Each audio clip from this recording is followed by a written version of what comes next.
5045D 2 wheel drive. সামনে আছে 6-16 tyre, Apollo tyre লাগানো আছে, আর পেছনে বিকেটি টায়ার চাষের চলার জন্য।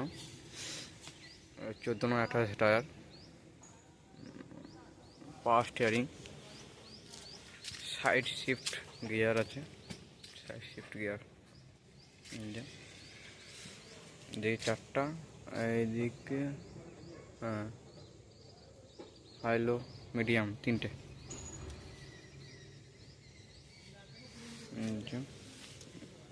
এটা হচ্ছে পিটিও লিভার, পেছনে তেল ট্যাঙ্কি। এটা 45 হর্স পাওয়ার গাড়ি, ঠিক আছে। এটা সেকেন্ড হ্যান্ড গাড়ি, কিন্তু এখনো চলছে গাড়িটা, দমদার। এই ফাস্ট স্টিয়ারিং, ফাস্ট স্টিয়ারিং।